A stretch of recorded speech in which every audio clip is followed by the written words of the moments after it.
unfortunate people die every day.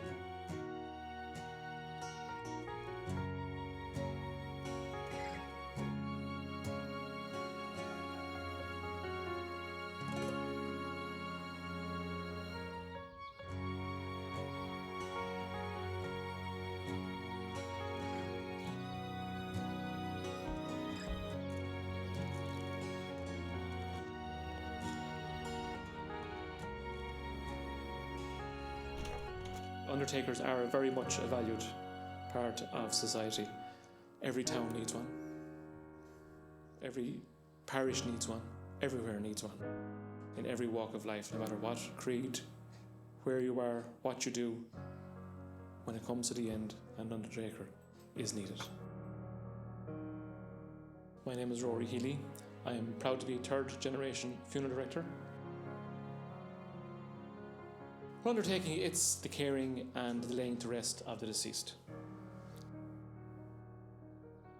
You just don't take care of the person that has died. It's the whole family need your attention. They're at a very vulnerable time in their lives. You have to go and do what you can for them, the best that you can do for them. When Mary Regan died, we were conscious here in Hillview that she didn't have anyone left here. We knew that Rory Healy would know what to do.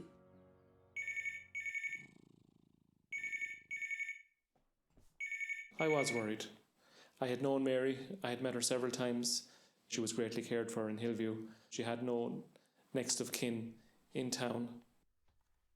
Hillview Nursing Home has been in existence for 22 years. I always pay credit to the staff because without good staff, you just can't function. The community is very important within the nursing home setting. With Mary's family being in Cork, we really would have adopted her as family. We were just delighted to be a part of her life. We were conscious that Mary didn't have a lot of family around her. Do you know who would turn up? Undertakers know how to help. What got the Healy family into undertaking was my late grandfather bought a hearse back in 1942-43 for £100, and he started doing funerals. We trade under Rory Healy and Son. Rory Healy is my late grandfather and the son my late father. Funeral homes were initially started in America, and in 1979 the funeral home was opened, the first funeral home in Carlow and the first purpose-built funeral home. I've been associated with undertaking with my husband in it since 1963. To be honest, I was terrified. I was always afraid of death. Eventually I got used to it. Pat was always on call.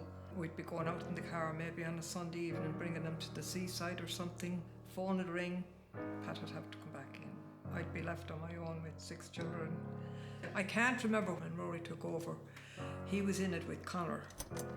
And then, unfortunately, Conor and Niall died, and Owen was a chef, but he came home and took over with Rory.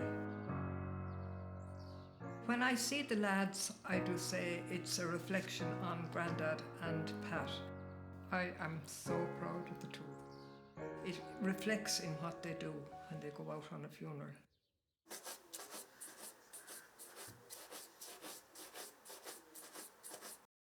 Does undertaking ever become lonely?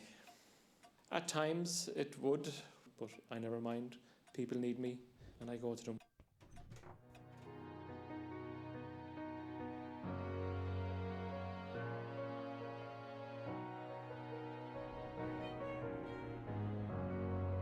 Who will be my undertaker? I hope there'll be some member of the Healy family, whether it be directly or indirectly, to lay me to rest with my other family members in St. Mary's Cemetery. Over the years, there has been several interesting funerals that have happened. I wasn't around in 1947, the year of the big snow. It took my grandfather 3 to 4 days to get back from Abbeyleix with a funeral. During the floods of June 1993 was the funeral of Kathleen Lanigan from Clogrennan Lough, who lived by the water most of her life. One hearse was on one side and another hearse was on the other side, to receive the coffin, and was pushed through the water by my late brother Conor Healey and some councilmen to the other side on for St Mary Cemetery for her burial. And then latterly, I suppose, one that will go down possibly in my most memory is the funeral of Mary Regan. When Mary Regan moved into Hillview first, we connected. She was delighted my name was Mary as well, and it made it easier for me to remember her name. She loved talking about when she worked with the ladies in Chelsea. She loved that she was from Cork and she still had her Cork lilt. But the absolute highlight of her day was when her partner for many a long year, Tony, he'd come in and bring in her coffee the way she liked it, the way he made it at home. She was home when Tony came in to see her. She absolutely loved him. We talk about Mary. She was sick for a good while. Then poor Tony died. And there wasn't that many people that went to see Mary because they didn't know her so much. When I thought of it, that there might be no one there, only maybe a few from the nursing home, I wanted someone to be at her funeral. And then I had thought, would I ask people, would they come? Would people spare 45 minutes to come and say farewell to Mary? And that's when I put out the call.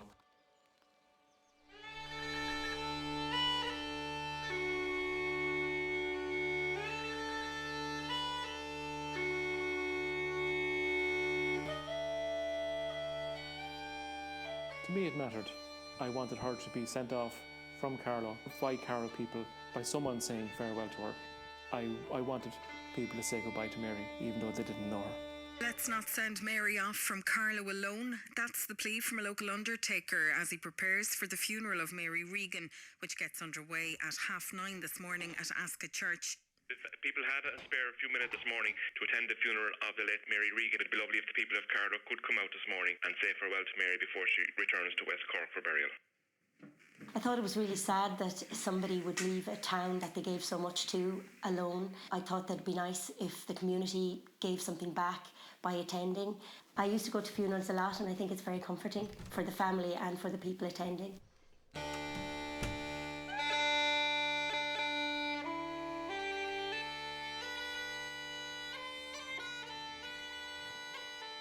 I just didn't want it to be me, the priest, and an empty church.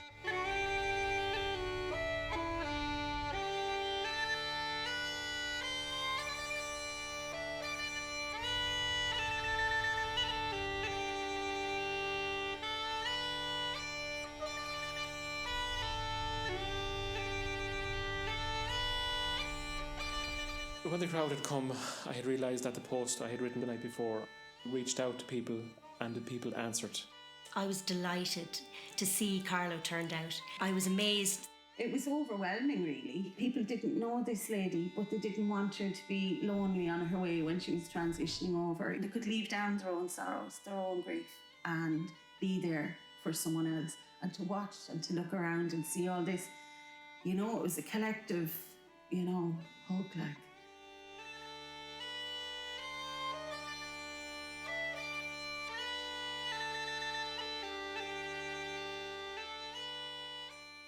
I was so proud of Carlow that day. People don't realise doing something small for someone, they don't realise the effect an act of kindness can have. And you could see the ripple effect of this going through the community. So many hundreds of people turned up.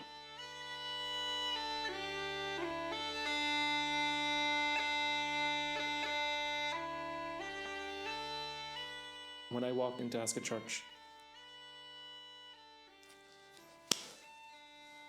on December 3rd, 2024, my heart swelled with pride of Carlow people that they turned up to come and to say farewell to Mary.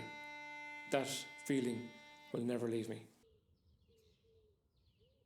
Around 300 people filled a church in Carlow this morning for the funeral of a woman with no next of kin. Dana Kearney was there. A big farewell for Mary, all thanks to the power of social media. I'm delighted she got a lovely send-off now. These people were among those who turned out to the pack to Ascot Church. A sadness gripped me. I am from the next peninsula, Skibbereen side, and I thought, had I known this lady, I would have gone to visit her. We would have had so much in common. It was a lovely poem read at the end, just by living that we have value in our lives. And I just thought I didn't know Mary, but I sort of feel like I do now. Hundreds of people in Ireland have attended the funeral of a woman with no known next of kin. En diciembre del 2024, casi 300 personas compasivas se reunieron en el condado de Carlow, Irlanda, para honrar a Mary Regan.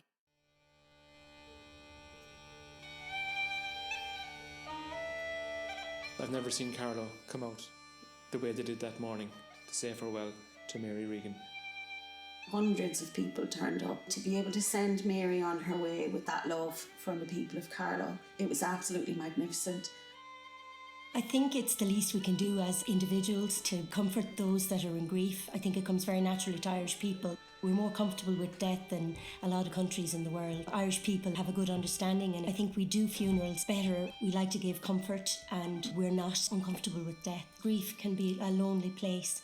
When communities rally around, you just get a sense of comfort from it. No one likes to see a small funeral. They knew how important funerals are in Ireland, and we didn't want to let Mary off alone back to Adrigole in County Cork. The people of Carlow should be very proud of themselves. They came out in support of Mary, and I think what they did was amazing, and it shone a great light on Carlow for responding to the call of Rory Healy, because he called for it and Carlow came out and supported Mary. I'd like to believe that Mary was looking down on Carlow. Carlow is home. I don't know any other home. I love Carlow.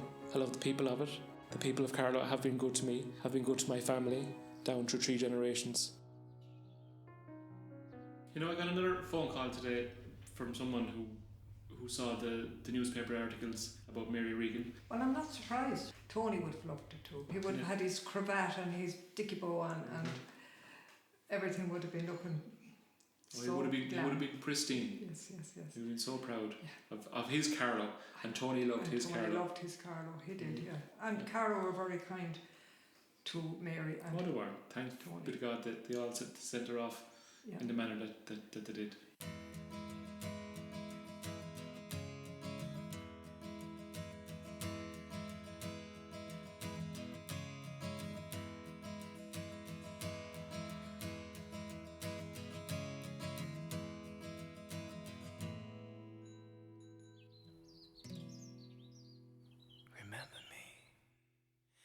In this way,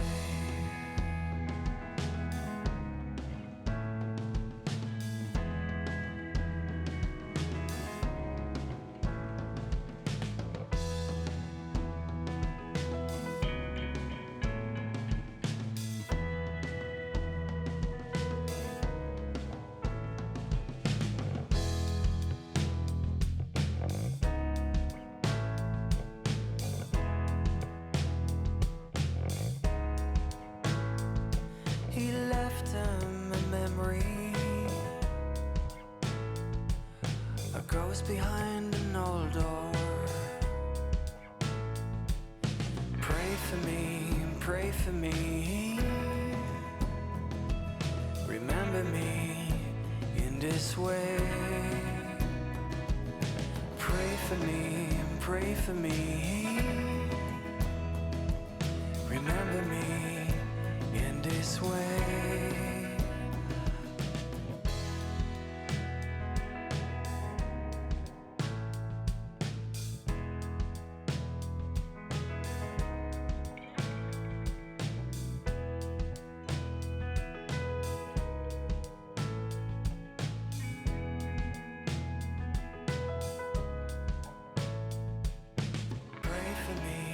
Pray for me, remember me in this way. Pray for me, remember me in this way.